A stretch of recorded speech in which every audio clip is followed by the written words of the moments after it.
श्री गणेश पावित्र का स्रोत है, पावित्र का। सबसे पहले इस संसार में पवित्रता फैलाई गई, जिससे कि जो भी प्राणी, जो भी मनुष्य मात्र इस संसार में आए वो पवित्र से सुरक्षित रहे और अपवित्र चीजों से दूर रहे। इसलिए सारी सृष्टि को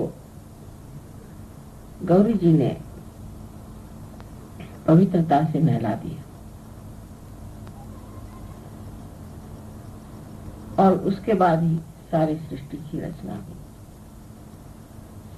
सो जीवन में सबसे महत्वपूर्ण कार्य हमारे लिए यह है कि हम अपने अंदर पवित्र को सबसे ऊंची चीज समझें। लेकिन पवित्र का मतलब ये नहीं कि हम नहाएं, धोएं, सफाई करें, अपने शरीर को ठीक करें, किंतु अपने हृदय को स्वच्छ करना चाहिए। हृदय का सबसे बड़ा विकार है क्रोध। क्रोध सबसे बड़ा विकार है और जब मनुष्य में क्रोध आ जाता है तो जो पवित्र है वो नष्ट हो जाता है, क्योंकि पवित्र का दूसरा ही नाम निर्वाज्य प्रेम है। वो प्रेम जो सतत बहता है और कुछ भी नहीं चाहता, उसकी तृप्ति इसी में है कि वो बह रहा है, और जब नहीं बह पाता तो वो कौनता है, परेशान होता है। सो पवित्र का मतलब यह है कि आप अपने हृदय में प्रेम को भरें, क्रोध को नहीं। क्रोध हमारा तो शत्रु है ही, लेकिन वो सारे संसार का शत्रु। दुनिया में जितने जितने युद्ध हुए हैं, जो जो हानियां हुई हैं, ये सामूहिक क्रोध के कारण। क्रोध के लिए बहाने बहुत होते हैं। मैं इसलिए नाराज हो गया क्योंकि ऐसा था, मैं उसलिए नाराज हो गया क्योंकि ऐसा था। हर क्रोध का कोई न कोई बहाना मनुष्य ढूंढ सकता, लेकिन युद्ध जैसी भयंकर चीजें भी इसी क्रोध से ही आती है। उसके मूल में ये क्रोध ही होता है। अगर हृदय में प्रेम हो तो क्रोध नहीं आ सकता। सो ये योग का दूसरा अर्थ होता है युक्ति। एक तो है कि संबंध जुट जाए, लेकिन दूसरा है युक्ति। ये युक्ति समझ लेनी चाहिए कि ये युक्ति क्या है। इसमें तीन तरह से समझाया जा सकता है। पहली तो युक्ति यह है कि हमें इसका ज्ञान आ जाना चाहिए। ज्ञान का मतलब बुद्धि से नहीं, किंतु हमारे उंगलियों में, हाथ में, अंदर कुंडलिनी का पूर्णतः जागरण होना, ये ज्ञान है। और जब ये ज्ञान हो जाता है तब और भी ज्ञान होने लग जाता है। बहुत सी बातें जो आप नहीं समझ पाते थे वो आप समझ पा सकते हैं, और आप समझने लग जाते हैं कि कौन सत्य है, कौन असत्य है। और इस ज्ञान के द्वारा आप लोगों को कुंडलिनी भी जागृत कर सकते हैं और उनको समझा भी सकते हैं, और उनसे आप पूरी तरह से आप एकाग्र हो सकते हैं, उनके साथ आप वार्तालाप कर सकते हैं, बातचीत कर सकते हैं इस ज्ञान के कारण। तो आपको बौद्धिक ज्ञान भी उससे आते जाता है। आप सहयोग समझते हैं, नहीं तो कोई समझ सकता था पहले ईड़ा पिंगला सुख मन नाड़ी रे, एक ही डोर उड़ाऊंगा, इस तरह की बातें जो करता था कबीर, तो कोई समझता था उसको? नानक की कोई बात समझता था? या ज्ञानेश्वर जी की किसी ने कोई बात समझी नहीं, लाओ त्से की किसी ने कोई बात समझी नहीं। कोई तो भी मिस्टीरियस चीज है, कोई बड़ी गोपनीय बात कह रहे हैं, ऐसे समझ करके लोग रखते थे। लेकिन सहयोग के बाद आप सब समझने लगे, तो आपका बुद्धि चातुर्य भी बढ़ गया, उसकी भी चतुरता आ गई, आप उसको समझने लग गए। ये तो बात ठीक है कि आप उसे समझने लगे, और ऐसी बातें जो अगम्य थी वो भी गम्य हो गई, और सब बात को आपने जान लिया। सो तो एक युक्ति हो गई कि आपने अपना ज्ञान बढ़ा लिया। अब दूसरी युक्ति क्या? वो है कि जो आप हमारे प्रति भक्ति कर रहे हैं, उस भक्ति को भी जब आप करते हैं तब आप अनन्य भक्ति करनी चाहिए। माने आप हमसे तदाकारिता प्राप्त करें। जैसे हम सोचते हैं ऐसा ही आप सोचने लग जाए, वो आपके सोच विचार में नहीं है।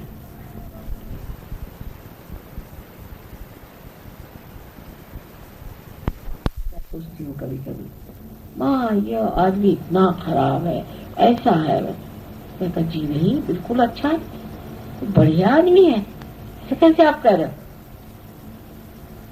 कैसे कहा आप? फिर मैं सोचती हूँ कि मैं जो देख रही ये क्यों नहीं देख रहा?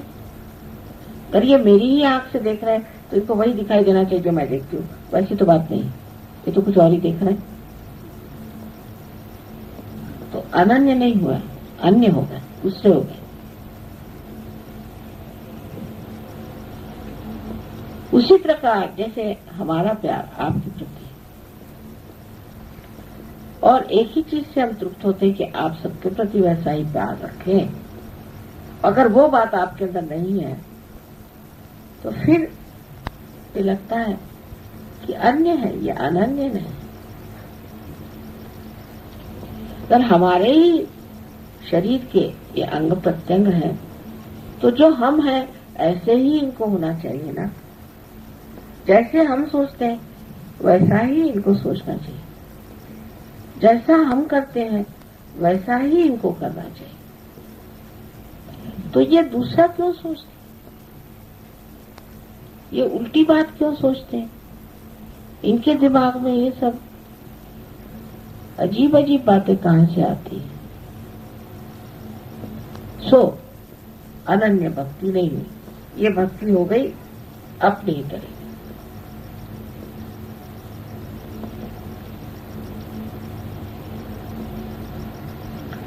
तो अपना सोच विचार और अपना कार्य और अपना प्रेम, ये सब वैसा ही होना चाहिए जैसा आप मुझसे प्रेम करते हैं। और यही जब प्रेम का स्रोत है तो जो कुएं में है वही घट में आना चाहिए, दूसरी चीज कैसे आ सकती? और जब कोई दूसरी चीज आती है तब मैं सोचती हूँ कि किसी दूसरे घट से इन्होंने कोई और कुएं से पानी भरा है, ये घट मेरा नहीं।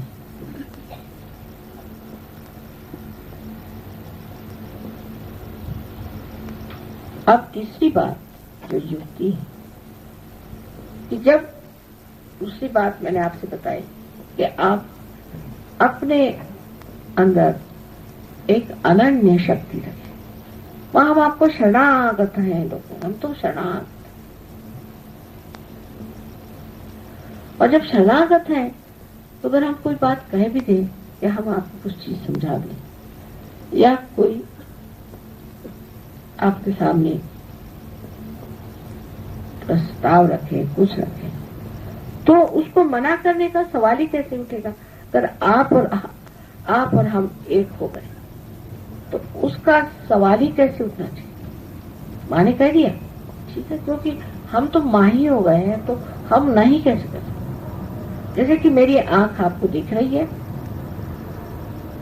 तो मेरी आंख जान रही कि आप लोग बैठे हैं सामने मेरे, क्योंकि मेरी आंख मेरी अपनी है, तो मैं जो जान रही हूँ उसमें और मेरी आंख के जानने में कोई भी अंतर नहीं, एक ही चीज है। जो मैं बुद्धि से जान रही हूँ वह मैं मेरी आंख से भी जान रही हूँ। तब फिर आप में तदाकारिता जिसे कहते हैं वो नहीं आई। सो ये दूसरी युक्ति है कि माँ मेरे हृदय में आ पाओ, मेरे दिमाग में आ पाओ, मेरे विचारों में आ पाओ, मेरे जीवन के हर कण में आ पाओ। आप जहां भी कहोगे हम हाजिर, हाथ जोड़ के वहां हम हाजिर, पर आपको कहना तो पड़ेगा ना, और पूर्ण हृदय से कहना होगा। किसी मतलब से अगर आप उससे संबंध जोड़े तो भी वो ठीक नहीं, लेकिन अगर संबंध जुट गया तो सारे मतलब अपने आप ही पूरे हो जाएंगे। आपको कुछ करना ही नहीं पड़ेगा, अपने ही आप जब आपके सारे ही मतलब पूरे हो गए तो आपका चित्त उसी में लग जाए। अब तीसरी जो बात है कि हम ये काम कर रहे हैं, हमने सहयोग का ये काम किया, हमने ये सजावट करी, ये ठीक ठाक किया, मैंने किया, तो सहयोगी आप नहीं। सहयोग में आपके सारे कर्म है अकर्म हो जाने चाहिए। ये इसकी मैं कुछ कर रहा हूं, मैंने ये कविता लिखी, मैंने ये किया, ये जहां तक आप बारीक सूक्ष्म में देखते जाएं, क्या मैं ऐसा सोचता हूं, क्या मैं ऐसा सोचती हूं कि मैंने किया, ऐसे में दिमाग में बात आती है क्या, इसका मतलब मेरा योग पूरा नहीं। जब योग पूरा हो जाता है तो फिर आप ऐसा नहीं सोचते, सोच ही नहीं सकते, विचार ही नहीं, अकर्म में आप ये हो रहा है, वो हो रहा है, ये घटित हो रहा है, वो सब हो रहा है, ऐसे आप बोलने लग जाते हैं। और तब कहना चाहिए कि आप पूरी तरह से तदाकारिता में। अब मेरा हाथ है वो कुछ कार्य कर रहा है, तो थोड़ी कहता कि मैं कर रहा हूं, उसको तो पता भी नहीं वो कर रहा है, वो तो हो ही रहा है, उसकी जितनी भी गति है सो हम ही तो कर रहे हैं। लेकिन वो अगर ये सोचे कि हम कर रहे हैं, इसका मतलब मेरा हाथ कट गया है, इससे जुड़ा नहीं। अगर जुड़ा हुआ है तो उसको कभी लगेगा कि मैं घूम रहा हूं, मैं चल रहा हूं, मैं पकड़ रहा हूं, कभी नहीं लगता। और जब आप ऐसा सोचते हैं कि मैं कर रहा हूं, तभी चैतन्य कहता अच्छा तू कर, और तब सबसे ज्यादा गड़बड़ी शुरू होती है। तीसरी युक्ति है कि उस युक्ति को सीखना चाहिए कि जहां मैं कुछ कर रहा हूं, एक क्षण विचार करो, मैं कर रहा हूं, मैं क्या कर रहा हूं। जब तक आप प्रकाश ढूंढ रहे थे तब तक आप कुछ कर रहे थे, क्योंकि आपके अंदर अहम भाव था। आप अकेले एक व्यक्ति थे, एक व्यष्टि में आप थे। अब आप समष्टि में जब आ गए, जब आप सामूहिकता में आ गए, तब आप कुछ भी नहीं कर रहे, आप अंग प्रत्यंग है, वो कार्य हो रहा है। ये तीसरी युक्ति है, इसे समझें। मैं इसलिए ये युक्तियां बता रही हूं कि अब जो छलांग जो लगानी है, इस तरह से आप अपना विवेचन हमेशा करते हैं और अपनी ओर नजर करें। सहयोग तो बहुत ही बड़ी चीज है, बड़ी अभिनव चीज है, लेकिन जो हम में खराबी आ रही है, या जो हम अभी भी इसको इसका मजा पूरी तरह से नहीं उठा पा रहे हैं, इसकी वजह हम में ही कोई ना कोई दोष है। और इस सब को प्राप्त करने पर, इस युक्ति को अगर आपने सीख लिया तो मिलेगा क्या? सिर्फ आनंद, निरानंद और कुछ नहीं। और फिर चाहिए क्या? आपकी शक्ल ही बदल जाएगी, आप आनंद में ही बहने लग जाएंगे। और आज इस हमारे जन्म दिवस पर मैं चाहूंगी कि आप लोगों का भी आज जन्म दिवस मनाया जाए, कि आज से हम इस युक्ति को समझें और अपने को इस पवित्रता से भरते, जैसे श्री गणेश। और पवित्रता से ही मनुष्य में सुबुद्धि आती है, क्योंकि पवित्रता प्रेम ही का नाम है। उसी से सुबुद्धि का मतलब भी प्रेम ही है। सब चीज का मतलब प्रेम है। और अगर आप सुबुद्धि को प्राप्त नहीं कर सकते और प्रेम को आप अपना नहीं सकते, तो सहयोग में आने से आप अपना समय बर्बाद कर रहे हैं। इस वक्त ऐसा कुछ समा बन रहा है, सबको इसमें एकदम से स्नात हो जाना चाहिए और अपने को परिवर्तन में डालना ही है। परिवर्तित हमको होना ही है। हम में खराबियां ही हैं, हमें अपने को पूरी तरह से पवित्र बना देना है। ये आप अपने साथ कितना प्रेम कर रहे हैं,